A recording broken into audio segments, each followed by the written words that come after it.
Assalamualaikum warahmatullahi wabarakatuh. Berjumpa lagi dengan saya Fadlillah, calon guru penggerak angkatan 10 dari SMP Negeri 4 Sungai Tabuk, Kabupaten Banjar.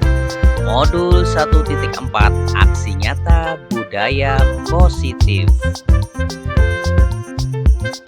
Ya, pada modul 1.4 Budaya Positif, aksi nyata yang saya lakukan adalah yang pertama membuat kesepakatan kelas dan yang kedua adalah diseminasi budaya positif. Latar belakang perkembangan teknologi dan masuknya budaya luar yang sangat gampang diakses anak pada zaman sekarang membuat anak secara gamblang meniru tingkah laku dan perilaku yang tidak bisa disaring, sehingga membuat moral dan akhlak mulai berkurang. Solusinya adalah dengan menanamkan kembali nilai-nilai agama dan Pancasila pada diri anak agar terwujud profil pelajar Pancasila. Nah, untuk itulah menciptakan lingkungan positif perlu dilakukan agar terbentuk budaya positif. Budaya terwujud melalui lingkungan yang aman dan nyaman dalam memberikan kesempatan dan kebebasan untuk berproses, belajar, membuat kesalahan dan belajar lagi sehingga mampu menerima dan menyerap suatu pembelajaran.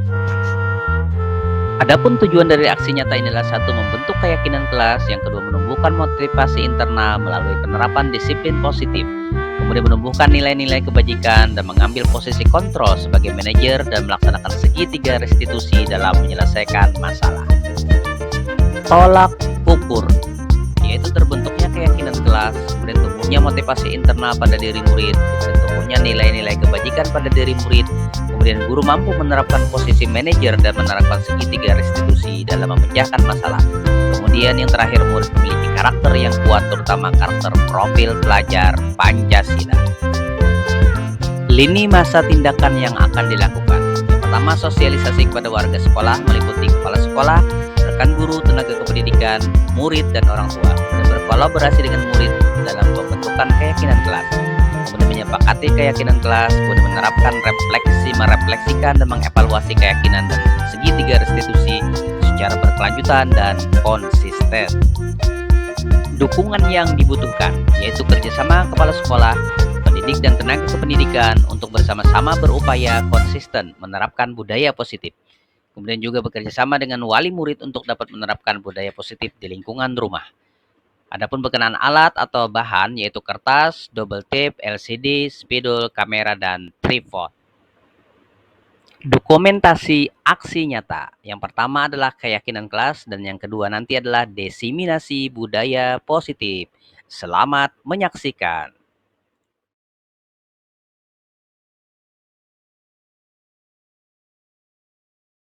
Assalamualaikum warahmatullahi wabarakatuh.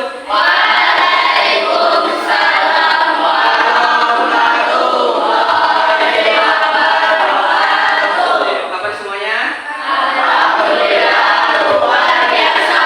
Kita hari ini akan membuat kesepakatan kelas atau keyakinan kelas, ya. Nah, nanti Bapak akan membagikan kertas ini dan masing-masing ini dapat satu. Nanti ditulis kesepakatan kita, ya, atau keyakinan kelas kita berkenaan pembelajaran kita. Contohnya misalnya satu, ketika bertanya angkat tangan. Kita bagikan ya. 1, 2, 3, 4.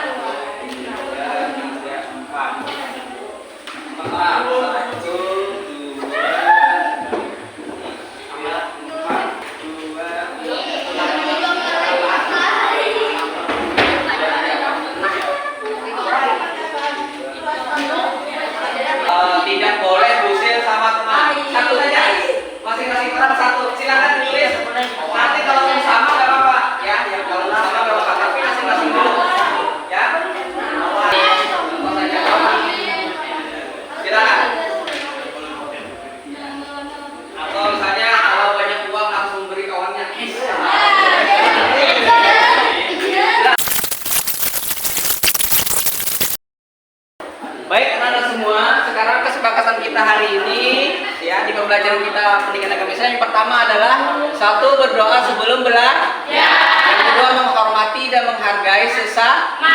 Yang ketiga, menjaga kebersihan Yang keempat, berpakaian dengan rapi.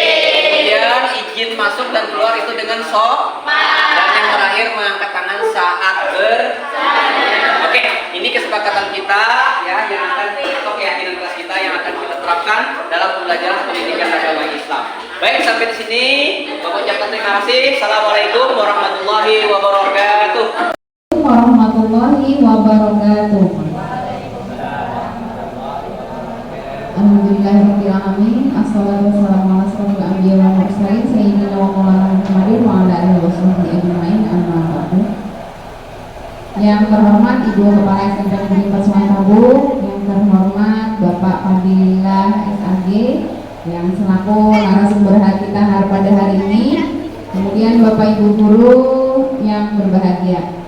Alhamdulillah kita bisa berkumpul di ruangan ini. Pada hari ini kita akan melaksanakan pertemuan seperti biasa, pembahasan dari pendidikan guru penggerak dari rekan sejawat kita Bapak Kadir ya, termasuk angkatan 10 Pak Lan. Jadi beliau ingin mengimbaskan kepada kita tentang diseminasi budaya positif di sekolah. Oke, salawat dan salam tak lupa juga kita haturkan kehadiran junjungan kita Nabi besar Muhammad SAW beserta keluarga, kerabat dan pengikut beliau ila yaumil qiyamah. Oke, langsung saja Bapak Ibu akan kita mulai pada acara kita pada hari ini. Sebelum kita memulai acara, lebih baiknya kita berdoa membuka acara kita pada hari ini. Mudah-mudahan acara kita pada hari ini mendapatkan berkah dan juga kita mendapatkan apa yang disampaikan oleh Bapak Fadil itu bisa berguna bagi kita semua. Ya. Acara berikutnya sambutan dari Kepala SMP Negeri 4 Sungai Tabuk kepada Ibu Haji Hairiah SPD MM, kepada beliau kami persilakan. Assalamualaikum warahmatullahi wabarakatuh.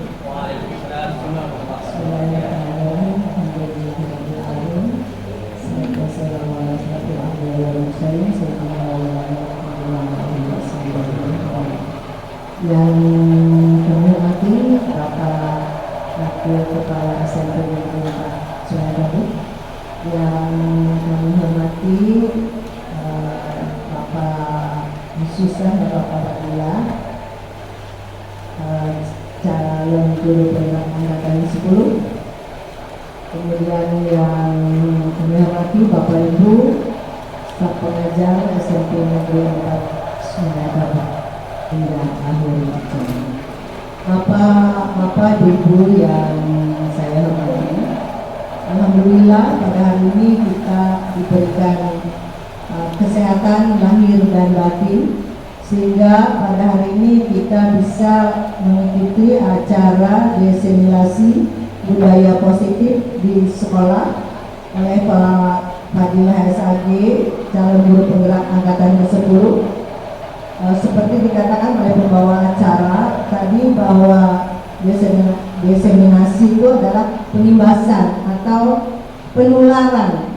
Jadi apa yang didapatkan dan ilmu yang didapatkan oleh Bapak Fadil akan diberikan kepada kita. Jadi sebagai budaya positif, jadi apa yang baik itu akan bisa kita laksanakan. Jadi lagi semoga ini bisa bermanfaat bagi kita. Terima kasih. Saya ampun maaf. Wabillahi taufiq wal hidayah. Assalamualaikum warahmatullahi wabarakatuh. Terima kasih Ibu untuk sambutan yang disampaikan. Acara berikutnya adalah penjelasan atau diseminasi yang akan disampaikan oleh Bapak Fadilah SAG tentang budaya positif di sekolah. Kepada Bapak kami persilakan.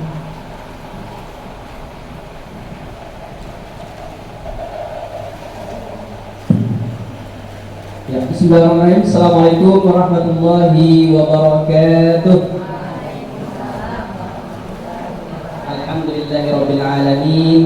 Wassalatu wassalamu ala asyrafil anbiya'i wal mursalin sayyidina wa nabiyina Muhammadin wa ala alihi wa ashabihi ajma'in, amma ba'd. Pertama-tama kita panjatkan puji dan syukur kehadirat Allah Subhanahu wa taala berkat limpahan taufik, hidayah dan inayahnya jualah sehingga pada hari ini Bapak Ibu bisa berhadir untuk kita bersama-sama mengikuti kegiatan diseminasi budaya positif di sekolah. Kebetulan Ulun adalah calon guru penggerak angkatan 10 di SMP Negeri Sungai Tabuk ini, dan pada hari ini mendapat tugas untuk mendiseminasikan jadi budaya positif ini kepada Bapak Ibu. Harapan Ulun nanti mudah-mudahan kita bersama-sama bisa berkolaborasi untuk bisa mengkaji lebih dalam yang berkenaan dengan budaya positif di sekolah ini. Al-Kiram wal Muhtaram, Ibu Kepala Sekolah yang kami hormati, Ibu Hajah Hailia Sudi MM selaku Kepala Sekolah SMP Negeri Sungai Tabuk, yang hormati Bapak-bapak, Ibu-ibu, rekan sejawat yang pada hari ini berkenan hadir untuk bersama-sama berkolaborasi, kita bersama-sama mensukseskan untuk diseminasi program yang dilaksanakan di program pendidikan guru penggerak angkatan 10 ini. Bapak Ibu yang menghormati, kita santai saja. Jadi ini bukan formal benar. Jadi kita sambil sharing, dan belum juga sebagai orang yang masih belajar, yang mana hari ini diberi kesempatan dalam program CGP ini untuk mendiseminasikan. Jadi kita sharing sama-sama untuk kita belajar bersama. Jadi bukan istilahnya tunggal sebagai ahlinya di dalam budaya positif, tapi tidak, kita bersama-sama untuk berkolaborasi mengkaji tentang budaya positif yang akan kita laksanakan di SMP Negeri 4 Sungai Tabuk ini. Baik Bapak Ibu yang saya hormati, sebelum kita mulai, kita kembali ke kesepakatan kelas kita. Kemarin yang pertama kesepakatan kelasnya adalah kalau berbicara salah satu temannya, maka yang lain memperhatikan. Kemudian yang kedua, kalau ada izin mau ke belakang atau apa, bisa minta izin angkat tangan, boleh. Kemudian silahkan makan dan minum, karenanya disediakan, ya pandai.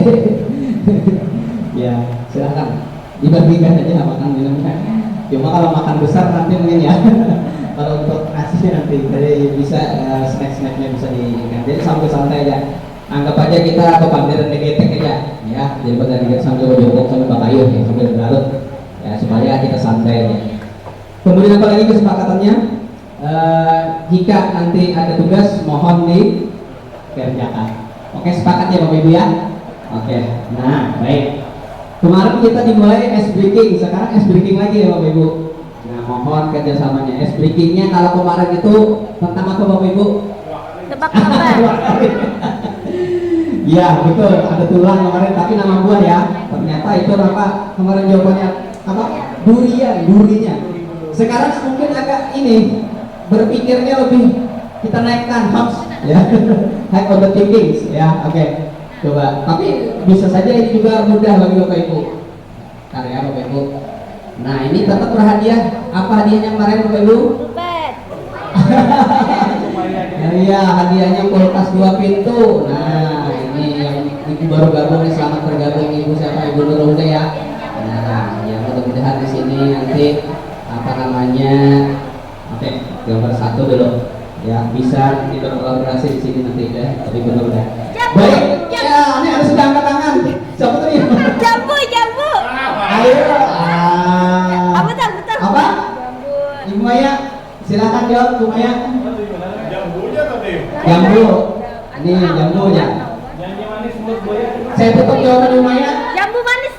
Jambu manis, oke. Entang dulu. Jambu batu. Maju ke depan, Bu. Menerima kulkas 2 pintu, silakan. Selamat. Baik, yang kedua Bapak Ibu. Lihat, ini mungkin sedikit naik lagi. Nah, ayo. Mari kita pikirkan. Diberi waktu bro. 3 kali kan?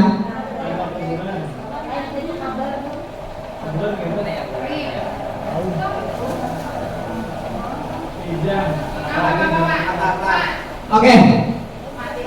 Iya, ini kemudian mati, ini rusak, diganti A-nya jadi mati rasa. Oke, 100 silakan Bu. Nah, oke, oke. Baik Bapak Ibu, yang ketiga. Nah, ini tangan, ini kalau melihat tanda seru.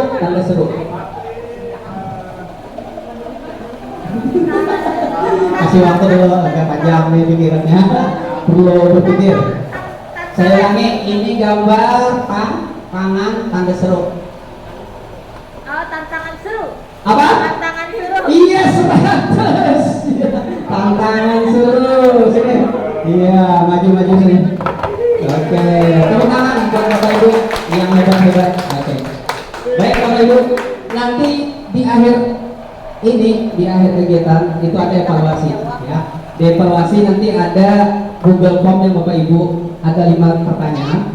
Di situ nanti akan ada, saya sudah menyediakan terbaik 1, 2, dan 3-nya mendapatkan penghargaan dari Kombel kita ya. Jadi saya sudah siapkan. Baik. Kita masuk ke materi dulu Bapak Ibu ya. Ya. Oke.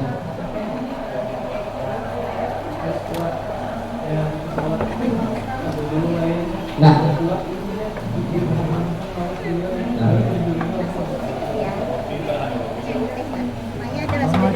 Ini sudah, Bu. Baik Bapak Ibu, kita mulai.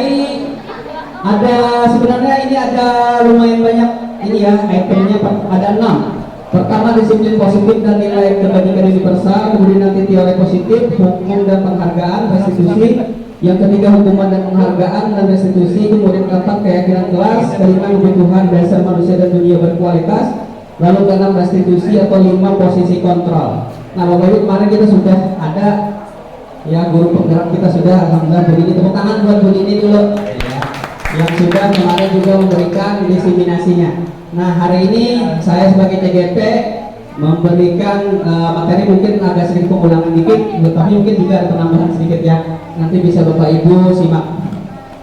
Baik, kita mulai dulu ya. Yang pertama adalah disiplin positif dan nilai-nilai kebajikan universal. Bapak Ibu mendengar kata disiplin itu kira-kira apa yang terlintas di benak kita? Silakan Bapak Ibu. Disiplin apa kira-kira? Tepat waktu. Tepat waktu, apa lagi? Teratur. Apa lagi? Dengan kata disiplin banyak ya, berkenaan dengan aturan. Lalu biasanya kalau disiplin di situ ada yang namanya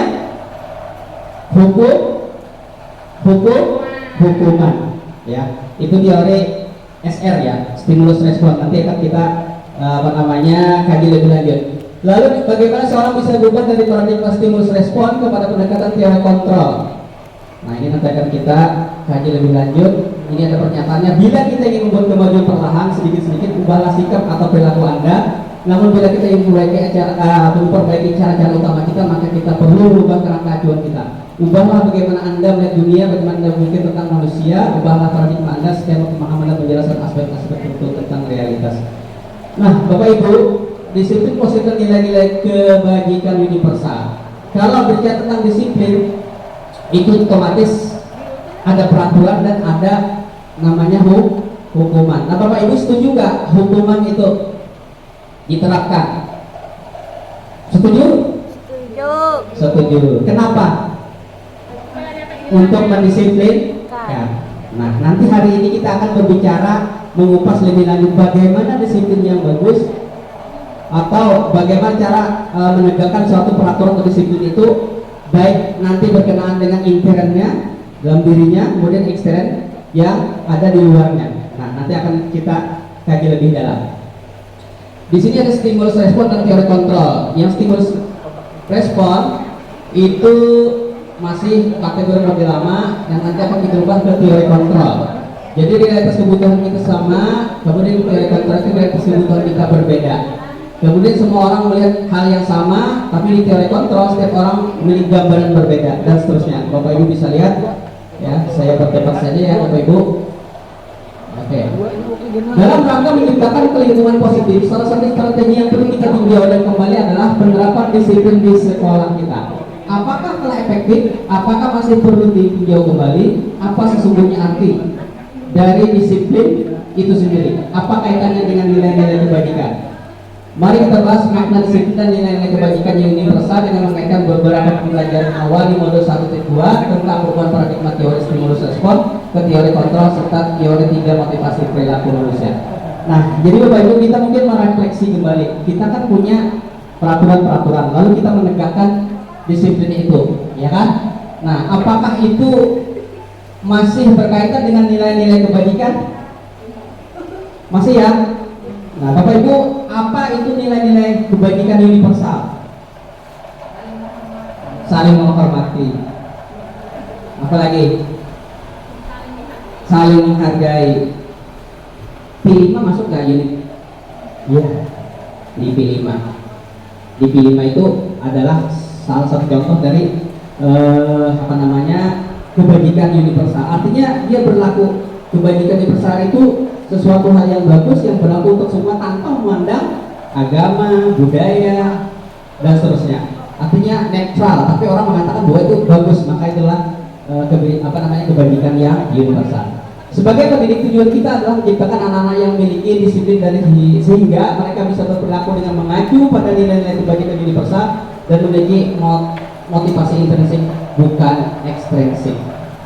Kira-kira Bapak Ibu bisa nggak menggambarkan kita menerapkan satu disiplin, tapi dia nanti memiliki motivasi intrinsik? Gimana contohnya Bapak Ibu? Ada yang bisa berkomentar? Jadi menerapkan disiplin, tapi nanti dia memiliki nilai intrinsiknya, bukan ekstrinsiknya. Jadi kalau nilai intrinsik itu dari dalam hatinya, tapi ekstrinsik itu di luar, setengah dipaksakan, atau nanti ada teori-teorinya yang nanti saya bahas. Oke, kita lalui dulu ya. Nanti kalau kita pelajari, insya Allah Bapak Ibu akan menjawab nanti di sini. Nah, ini tadi nilai-nilai kebajikan universal. Seperti yang saya katakan tadi, nilai kebajikan disepakati bersama dalam suku bangsa, agama, bahasa, dan latar belakangnya ya. Lalu salah satu contohnya ini ya, profil pelajar Pancasila, beriman bertakwa pada Tuhan Yang Maha Esa dan anak mulia, mandiri, bernalar kritis, berkebinekaan global, bergotong royong, dan kreatif. Jadi muara kita semua dalam kurikulum kita ini, kurikulum Merdeka itu tujuannya ke sini semua arahnya. Jadi profil pelajar Pancasila ya. Oke Bapak Ibu, selanjutnya teori motivasi hukuman dan penghargaan atau restitusi. 3 motivasi perilaku manusia. Jadi manusia itu punya 3 perilaku atau 3 motivasi ya. Mereka itu melakukan sesuatu gitu ya, gampangnya. Pertama, untuk menghindari ketidaknyamanan atau hukuman. Nah, inilah tingkat terendah dari motivasi perilaku manusia. Ini masih ekstrinsik di luar ya. Biasanya orang yang motivasi perilakunya untuk menghindari hukuman atau ketidaknyamanan atau bertanya apa yang akan terjadi apabila saya telah melakukannya. Nah, sebenarnya mereka sedang menghindari permasalahan yang mungkin muncul dan berpengaruh pada mereka secara fisik, psikologis maupun tidak terpenuhnya kebutuhan mereka bila mereka tidak melakukan tindakan tersebut. Motivasi ini bersifat eksternal. Nah, ini sudah ditegaskan di sini. Jadi yang pertama adalah untuk menghindari ketidaknyamanan atau hukuman. Yang kedua, untuk mendapatkan imbalan atau penghargaan dari orang lain. Satu tingkat di atas motivasi pertama tadi, di sini orang berperilaku untuk mendapatkan imbalan ya, atau penghargaan dari orang lain. Orang dari motivasi ini akan bertanya, apa yang akan saya dapatkan apabila saya melakukannya? Mereka melakukan sebuah tindakan untuk mendapatkan pujian dari orang lain. Menurut mereka penting dan mereka letakkan di dunia berkualitas mereka. Mereka juga melakukan sesuatu untuk mendapatkan hadiah, pengakuan atau imbalan. Motivasi ini juga bersifat eksternal. Jadi salah satunya demikian. Contohnya apa ya Bapak Ibu? Mendapatkan imbalan apa? Di kelas kita aja, di sekolah kita. Momennya belajar dapat, kemudian dapat ranking. Biasanya ranking dikasih hadiah. Nah, nanti kita akan bicara nanti apakah diberi penghargaan itu baik atau tidak. Nah, nanti menurut teorinya ada. Kita lewat dulu ya. Lalu yang ketiga, untuk menjadi orang yang mereka inginkan, menghargai diri sendiri dan nilai yang mereka percaya. Orang yang motivasinya akan bertanya, akan menjadi orang seperti apa bila saya melakukannya. Mereka melakukan sesuatu karena nilai-nilai mereka yakini dan hargai, dan mereka melakukannya karena mereka ingin menjadi orang yang melakukan nilai-nilai mereka yang mereka yakini tersebut adalah motivasi yang akan membuat seorang memiliki disiplin positif, karena motivasi perilakunya bersifat eksternal bukan internal ya, bukan eksternal. Nah, ini yang mau kita tuju, yaitu menjadi orang yang mereka inginkan menghargai diri sendiri. Jadi dia sadar sendiri. Berarti yang 1 dan 2 tadi masih eksternal, dan yang terakhir adalah internal. Oke, kita kunci dulu ya. Kita lewati. Hukuman dan penghargaan dan restitusi. Apa itu hukuman? Bapak Ibu mungkin bisa menjawab apa itu yang disebut dengan hukuman. Gampangnya apa Bapak Ibu? Kan kita sering menghukum kan. Nah, kalau ini begini, nah sekarang hukuman itu apa? Punishment bahasa Inggrisnya. Kalau bahasa Banjarnya apa ya? Bagus nanti. Hukuman bagus nanti. Hukuman. Supaya jarak. Nah, baik, kita garisi supaya jarak. Nah, ini apa? Karena bentuknya negatif atau positif, ya kan? Pasti dah demikian ya. Nah, lalu di situ ada restitusi. Nah, ini restitusi pengertiannya adalah proses menciptakan kondisi bagi murid untuk memperbaiki kesalahan mereka, sehingga mereka bisa kembali pada kelompok mereka dengan karakter yang lebih kuat. Nah, jadi Bapak Ibu, di dalam teori restitusi ini kita memandang murid itu apa ya? Kalau bersalah itu hal yang wajar. Nah, selama ini mungkin miskonsepsi kita termasuk Ulun. Nah, Ulun sebelum penggeraknya juga biasanya menerapkan apa ya teori lama ya kan. Nah, sekarang kita mengubah itu karena apa? Karena kita berpusat kepada murid, semuanya itu untuk murid. Jadi ketika murid itu bermasalah, yang perlu kita pikirkan apanya? Kenapa ini anak itu? Nah, itu nah. Lalu kita lihat tadi teorinya tadi, jadi motivasi yang 3 tadi. Nanti ada lagi teori berikutnya nanti sambil jalan ya. Nah, jadi seperti itu. Jadi ketika ada restitusi, maka kita menciptakan kondisi bagi murid untuk memperbaiki kesalahan mereka sehingga mereka bisa kembali pada kelompok mereka. Jadi seperti itu kita nanti untuk berlatih. Jadi memang budaya positif ini adalah suatu hal yang terberat bagi kita, khususnya bagi orang sendiri. Tapi kita nanti berupaya step by step, langkah demi langkah untuk bisa menerapkan yang perlahan di sekolah kita. Nanti ketika itu akan berlaku budaya positif ini, BK ada perlu lagi nanti manggil-manggil. Karena apa? Karena dia akan tumbuh dari kesadaran diri sendiri. Bagaimana caranya? Nanti kita akan kaji lebih dalam. Baik Bapak Ibu, yang keempat, keyakinan kelas. Nilai-nilai keselamatan atau kesehatan nilai yang kita sebut sebagai suatu keyakinan, yaitu nilai-nilai kebajikan universal yang disepakati secara tersirat dan tersurat, lepas dari latar belakang suku, negara, bahasa, atau agama. Jadi Bapak Ibu, ketika kita melihat anak yang nakal atau murid yang nakal, maka langkah yang kita pikirkan itu adalah lihat di kebutuhan dasarnya. Contoh misalnya apa ya? Siapa yang kita angkat yang punya di sekolah kita nih? Si Justin. Nah, Bapak, Ibu silahkan. Ini yang real ya. Anak kita namanya Justin, sering kan? Nah, lalu Bapak Ibu analisa kira-kira di kebutuhan dasarnya yang mana tidak terpenuhi. Ayo, Bapak Ibu pasti tahu. Apa? Kira-kira si Justin. Kasih sayang, di mana anaknya? Nah nih, love and belonging. Maka di sini ada. Ibunya ada Mama Suti, ada Ma Ayun. Artinya kasih sayang Bapak. Iya. Iya. Apalagi kira-kira yang Bapak tahu? Karena Bapak tahu, Bapak Ibu pasti tahu. Yang hancur di kelas Justin khususnya. Kalau yang 89 mungkin ini ya, tahunya hanya ini. Yang kelas 7 pasti tahu apa BK. BK kan ada. BK nggak hadir. Oke, oh satu BK ada. Apa kira-kira lagi selain itu, Justin? Apa? Penguasaan, power, merasa harap. Nah, jadi itu. Jadi mereka bertindak itu sebenarnya memenuhi dari kebutuhan dasar yang tidak terpenuhi. Kalau mereka ini terpenuhi, maka insya Allah aman-aman saja. Jadi kita pola pikir kita saat ini mungkin melihat anak itu dari hal demikian. Bukan langsung kita menjustifikasi, langsung kita panik, kita punishment, kita berikan sanksi, dan sanksi itu nanti seberapapun kita berikan maka tidak akan berimbas. Artinya ini akan mengulang lagi. Nanti kita akan bicara tentang teori kontrol, ya. Oke. Nah, sekarang kita masuk. Ini tadi kebutuhan dasar manusia tadi bertahan hidup, Contoh bertahan hidup Bapak Ibu kalau di luar pada kelas kita apa ya kira-kira?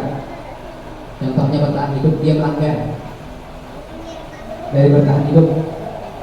Ayo Bapak Ibu kita pikirkan bersama.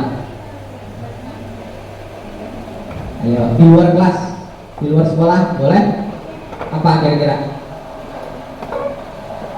Maling, menyimpan, tertangkap, ditangkap polisi. Kenapa ikut menyimpan? Jawabnya apa? Aku ulun di rumah ada beberes.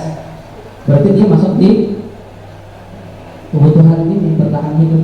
Mennya ada makan bisa meninggoy.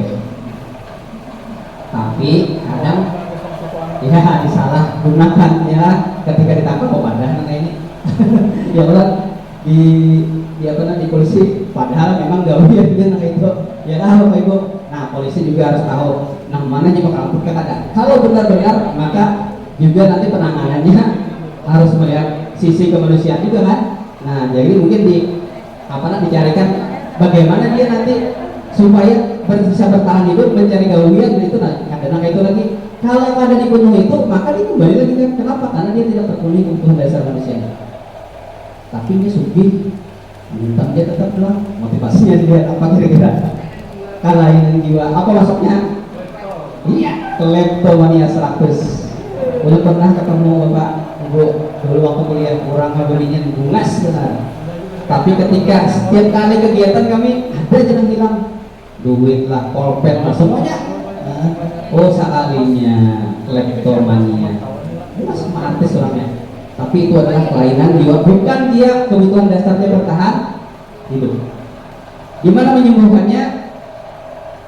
Menyembuhkannya klepto? Rumah sakit juga, psikiater. Ya. Dan itu yang mau mengakhirinya dia sendiri. Makanya ke intrinsik nanti kembali ke dalam dirinya. Jadi diberikan. Jadi dokter nggak bisa. Kalau bang disuntik apa nggak bisa. Ya, dia akan apa namanya mungkin psikiater itu akan nanti berkomunikasi, kemudian apalagi memberikan dorongan-dorongan, kemudian saran-saran dan dia bisa merubah kembali, maka dia akan kembali normal. Dan seterusnya ya, ini kebutuhan dasar manusia, penguasaan tadi kayak ini tadi, paharatnya, kemudian kasih sayang itu tadi, broken home, kebebasan, ya anak bebas free, apa seperti orang-orang apa ya biasanya itu preman-preman gitu ya. Lalu kesenangan, nah yang kesenangan itu contohnya gimana Bapak Ibu? Dia melanggar waktu untuk kesenangan. Iya, oke, pokoknya senang aja gitu ya. Dan dia mengganggu orang. Nah itu kita kembali ke sekolah kita, kalau kelas kita seperti itu. Nanti kita akan ambil bagaimana cara menangannya dengan cara teori kontrol. Nah ini dunia berkualitas. Dunia berkualitas itu ada tempat khusus dalam pikiran Anda atau kita, tempat kita menyimpan gambar restitusi 5 posisi kontrol. Nah ini kita sudah masuk ke pembahasan inti. Menurut Diane Gosson dalam bukunya Strings for Discipline. Nah ini Pak Bu Dini nih yang ini, saya bukan guru bahasa Inggris. Lalu mengumumkan bahwa guru perlu meninjau kembali penerapan disiplin dalam ruang kelas mereka selama ini. Jadi kita disuruh meninjau kembali. Apakah telah efektif? Apakah berpusat untuk memerdekakan dan memerdekakan murid? Bagaimana dan mengapa? Lalu serangkaian riset dan berdasarkan pada teori kontrol Dr. William Gosson yang berkesimpulan ada 5 posisi kontrol yang diterapkan seorang guru, orang tua ataupun atasan dalam melakukan kontrol. Jadi bukan saja kita sebagai guru, tapi orang tua kita di rumah juga bisa melakukan 5 teori kontrol. Nah, kelima posisi kontrol tersebut, yang pertama adalah penghukum, kedua adalah pembuat bersalah, kemudian teman, pemantau, dan manajer. Nah, jadi kita baik. Nah, tadi ada penghukum, pembuat bersalah, teman, pemantau, dan manajer. Ini sebenarnya dengan begini kemarin sudah dijelaskan juga, dan hari ini kita lebih memperdalam lagi. Yang pertama penghukum. Seorang penghukum bisa menggunakan hukuman fisik maupun verbal. Kata-kata termasuk hukumnya ya. Orang-orang yang menjalankan posisi penghukum biasa mengatakan bahwa sekolah memerlukan sistem atau alat yang dapat lebih menekankan hukum lebih dalam lagi. Guru-guru yang menerapkan posisi penghukum akan berkata, nah ini perkataannya, patuhi aturan saya atau awas. Ada kata-katanya. Kamu selalu salah. Nah, jadi menyalahkan terus. Selalu pasti selalu yang terakhir selesai. Mungkin ada kesalahan gitu ya. Berarti itu adalah posisi menghukum. Lalu yang kedua, pembuat merasa bersalah. Nah, pada posisi ini biasanya guru akan bersuara lebih lembut suaranya. Pembuat merasa bersalah akan menggunakan keheningan yang membuat orang lain merasa tidak nyaman, bersalah atau rendah diri. Kata-kata yang kalau dengan lembut akan seperti, nah ini contohnya, ibu sangat kecewa sekali dengan kamu. Lembut saja tapi menusuk. Ya, ibu sangat kecewa sekali dengan kamu. Nadanya datar tapi menyakitkan. Berapa kali bapak harus beritahu kamu ya? Berapa kali aku sudah memadahi? Nah, gitu ya. Gimana coba kalau orang tua kamu tahu kalau kamu begini? Kayak apa kalau berikut tahunan? Nah, ya kan? Berarti itulah membuat merasa bersalah. Dan anaknya atau muridnya nanti akan seperti ini, merasa bersalah. Karena ini waktu kita evaluasi, ya. Baik, Bapak Ibu silakan lihat per kasus saja ya. Ini kasusnya saya tampilkan dengan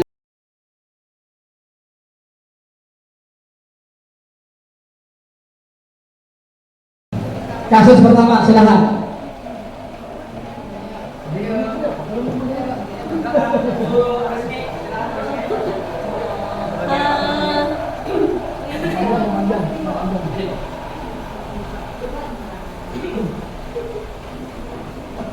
Assalamualaikum warahmatullahi wabarakatuh. Dari Kayan Gandhi, dan sebelumnya pemaparan dari Bapak Madin, saya menangkap bahwa di sini ibu guru itu bertindak sebagai teman yang membereskan masalah si anak. Nah, tapi tadilah negatifnya nanti mungkin nanti bisa dijelaskan lagi. Ini sebagai teman. Jawabannya gimana Bapak Ibu? 100. Iya, alhamdulillah. Yang kedua, kasus kedua Bapak Ibu.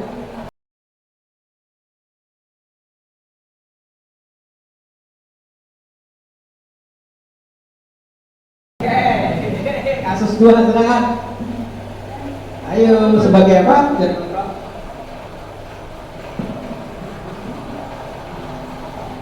Ya, kasus yang kedua ini kayaknya gurunya memposisikan siswanya ketika dikasih video itu merasa bersalah. Jadi dengan posisi itu. Oke, membuat Merasa bersalah. Bagaimana Bapak Ibu? 100. Iya, luar biasa. Angka 3.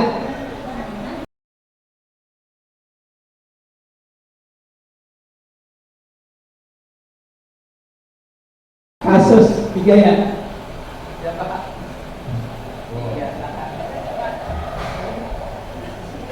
ayo Rin. Bos.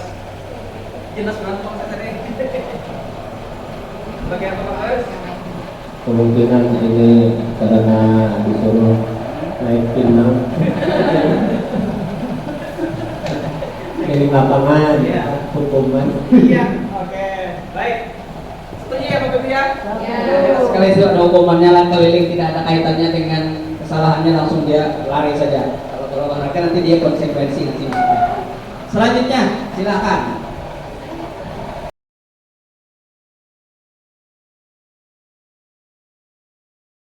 Sebagai manajer, betul?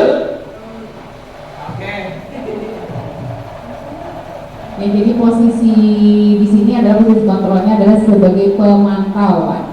Karena berdasarkan dengan aturan-aturan yang disampaikan oleh gurunya, nah peraturan-peraturan. Oke, baik. Kita luruskan karena di situ ada konsekuensinya, maka dia sebagai pemantau.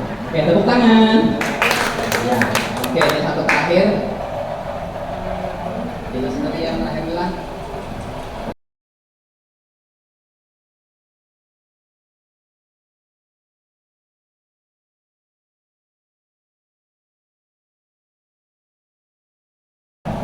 Oke, Bapak Ibu. Berarti ini yang terakhir, itu posisinya adalah manajer. Di mana ciri-cirinya manajer Bapak Ibu? Kesepakatan. Kesepakatan. Apalagi? Apalagi Bapak? Bisa dijelaskan kenapa disebut sebagai manajer? Ya. Di situ nanti ada 3 restitusi ya. Segitiga restitusi. Pertama, dia menstabilkan identitas. Yang kedua adalah perilaku yang salah ya. Kemudian terakhir menanyakan keyakinan. Jadi distabilkan dulu. Kalau kita menemui satu kasus dia melanggar, maka yang kita ini kan kita stabilkan dulu. Sama kayak rombak lagi kan dihalang dulu ya kan, dibawa minum dulu, stabilkan. Setelah distabilkan baru ditanya nih bagus kan yang melakukan ini. Aku jadi kan juga aku hari tapi ini kan bagus, nah kayak gitu. Segitiga diskusi. Ini berarti kita masuk itu sudah distabilkan, kemudian kita yakinkan bahwa itu ada bagus, lalu terakhir adalah kita tanyakan apa yang melanggar restitusinya atau kebajikan apa yang dilanggar. Dia akan menyadarkan oh ini apakah mengulangi lagi nanti, tentu tidak, dan seterusnya. Nah itu tantangan kita. Jadi kita guru maunya itu adalah yang manajer. Mulai besok kita mungkin berlatih ya, jadi terlambat. Pertanyaannya seperti itu nanti. Ya, Pak Siman ya. Nah kita coba Pak Siman. Apakah itu ampuh atau tidak? Itu yang paling ideal. Tapi ada jawab pelanggan kedua. Itu sebagai apa?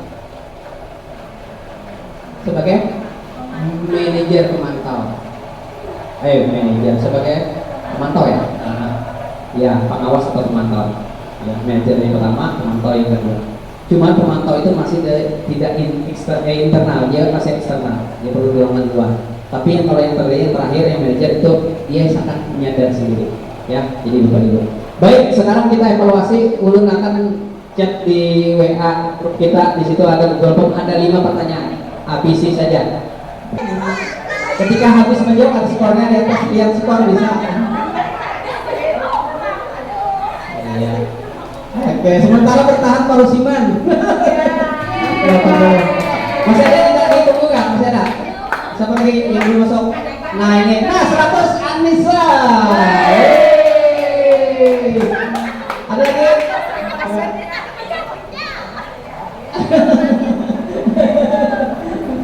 Ya, tadi tidak dipadahi, cepat harus dalam waktu ya. Itu jamnya.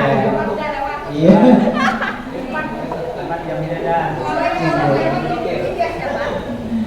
Baik, ada lagi?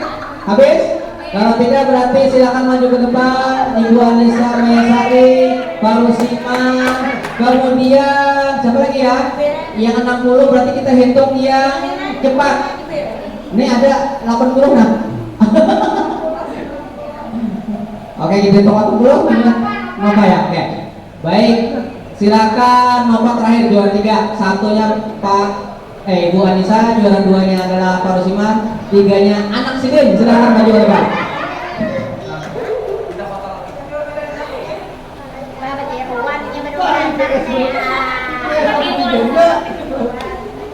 Jadi 3 beranak.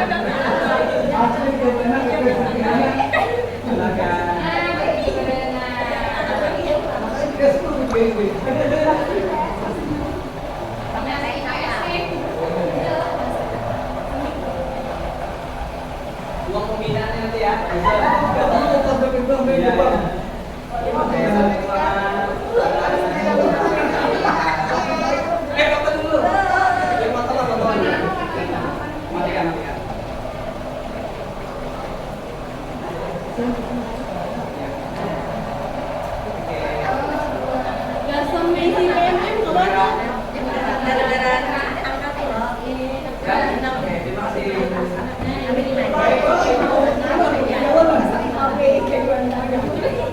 Terakhir refleksi, siapa Bapak Ibu yang mau merefleksikan dari pembelajaran kita sepatah dua patah kata? Yang dapat nilai 100. Yang dapat 100 usul yang bagus. Refleksi Pak.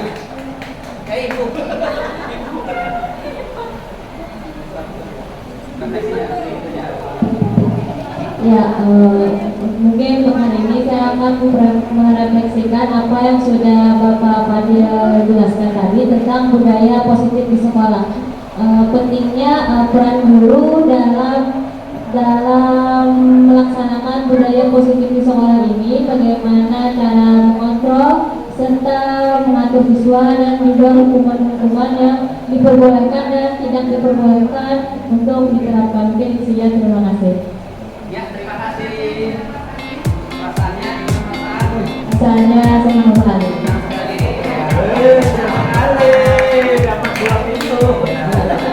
Luar biasa Bapak Ibu, terima kasih atas kolaborasinya pada hari ini dan tetap semangat kita memajukan anak-anak kita, murid-murid kita untuk kedepannya. Semoga kita bisa menjadi guru yang bisa menerapkan nanti sebagai manajer dan juga sebagai pemantau ya minimal dua itu.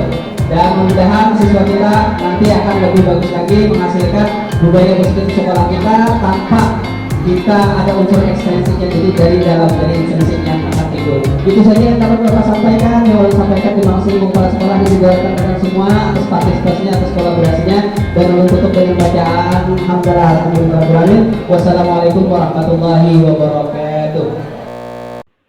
Nah, Bapak dan Ibu guru hebat, demikianlah yang dapat saya sampaikan. Semoga bermanfaat. Salam sehat dan bahagia. Wassalamualaikum warahmatullahi wabarakatuh.